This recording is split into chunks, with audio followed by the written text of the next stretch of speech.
इन 10 सालों में सुनील ने आकृति को हर संभव खुशी देने की कोशिश की, लेकिन वो थी कि बात बात में सुनील को ताना दिया करती थी। उन दोनों की एक बेटी थी, शिप्रा। सुनील एक सरकारी डिपार्टमेंट में क्लर्क का काम करता था। उसकी तनख्वाह कम थी, लेकिन वहाँ ऊपरी कमाई बहुत थी। लेकिन वो बहुत ही ईमानदार था।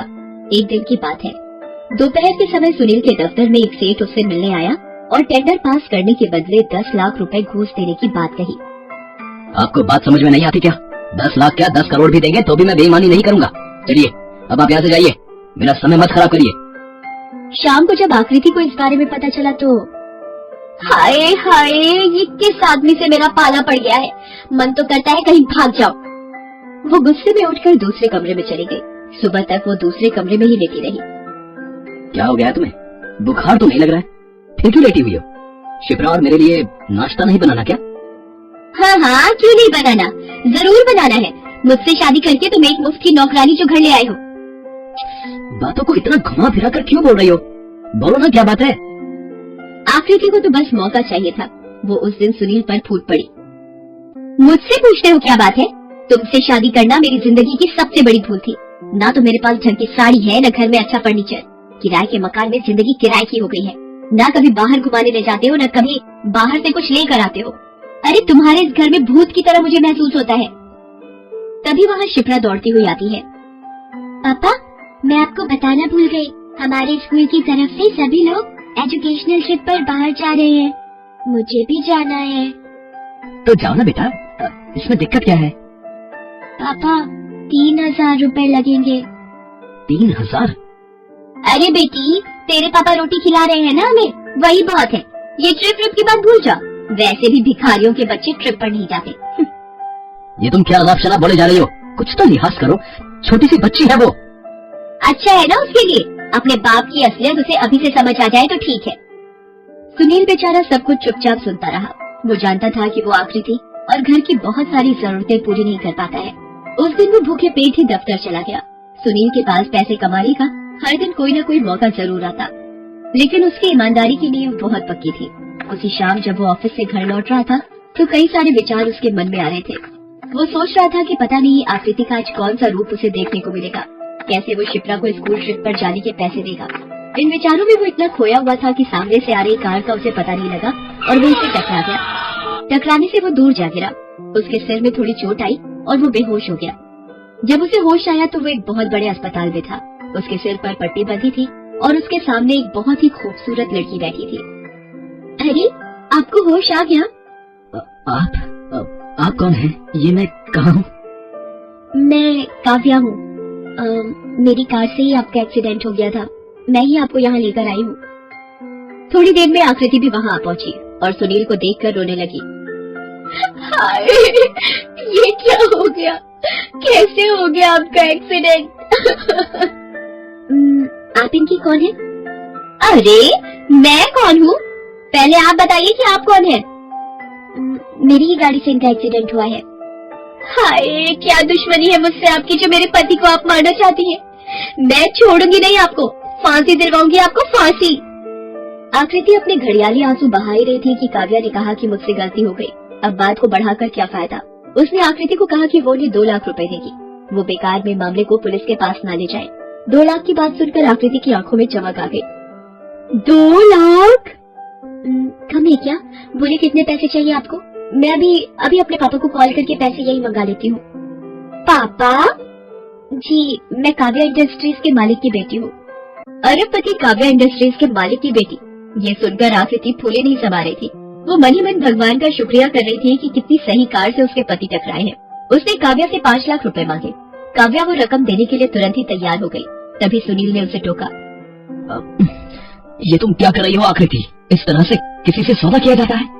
शर्म आती है मुझे तुम पर। तुम चुप रहो जी, घर में लक्ष्मी आ रही है, उसका रास्ता मत रोको।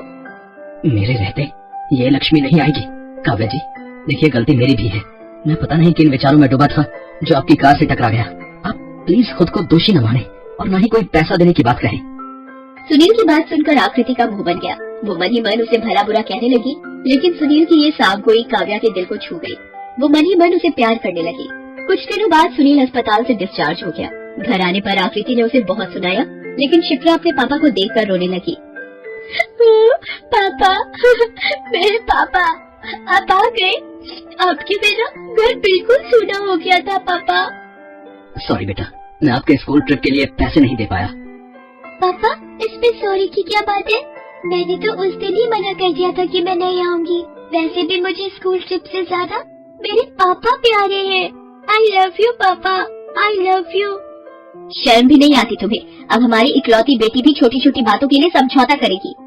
सुनील अस्पताल से घर तो आ गया था, लेकिन डॉक्टर ने उसे कुछ दिन आराम करने की सलाह दी थी। दूसरी ओर काव्या हर पल सुनील के ख्यालों में डूबी रहती। वो उससे मिलना चाहती थी, उससे बातें करना चाहती थी, उसके गले लगना चाहती थी, लेकिन सुनील का शादीशुदा होना उसकी राह में रोड़े की तरह था। लेकिन सुनील के बिना जीना भी तो मुश्किल था। उसके बाद उसने मन ही मन कुछ निर्णय लिया और इस घटना के 1 महीने बाद वो सुनील के घर पहुंच गई। उस समय वो घर पर नहीं था। उसे देखकर सुनील की पत्नी आकृति बहुत खुश हुई। अरे काव्या मैडम, आप आइए ना, अंदर आइए ना।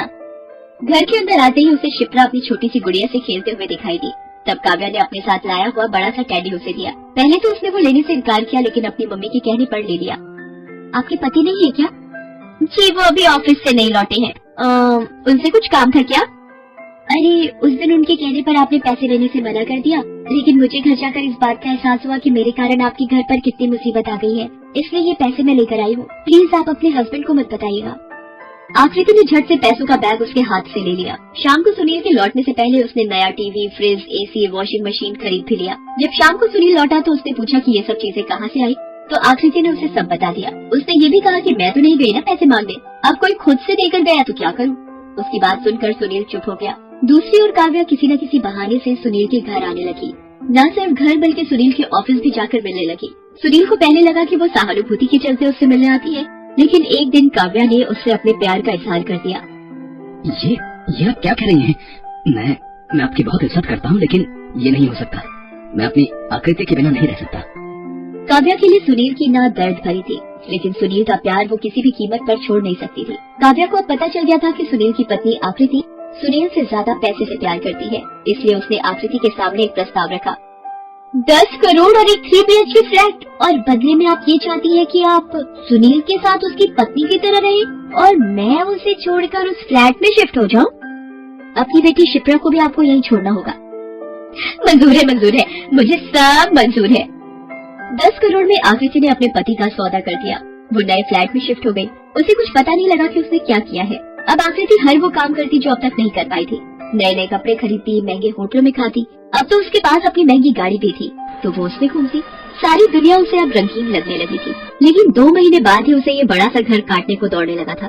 गहने, जेवर सब बेमानी लगने लगे थे। उसे सुनील की बहुत याद आने लगी थी।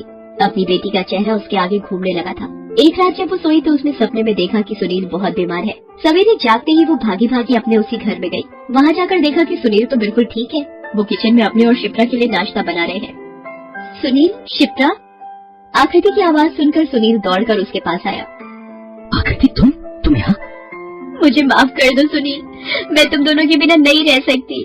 मुझे नहीं चाहिए पैसा, बंगला, गाड़ी। मैं तुम्हारे साथ 2 रोटी में खुश हूँ। कहाँ है वो काव्या? मैं उसे सब लौटा दूंगी। मैं किसी से तुमको शेयर नहीं कर सकती। आकृति, तो क्या मैं अपने आप को किसी से शेयर कर सकता हूँ? मैं तुमको बहुत प्यार करता हूँ। हाँ, कुछ चीजें मैं नहीं दे पाता, लेकिन कोशिश तो करता हूँ। और जहाँ तक बात रही काव्या की, वो कभी मेरे साथ रहने नहीं आई, क्योंकि मैंने उसे साफ कह दिया कि मेरे शरीर, मेरी आत्मा पर सिर्फ आकृति का अधिकार है। ये सुनकर आकृति ने उसे गले लगा लिया। फिर वो सभी खुशी खुशी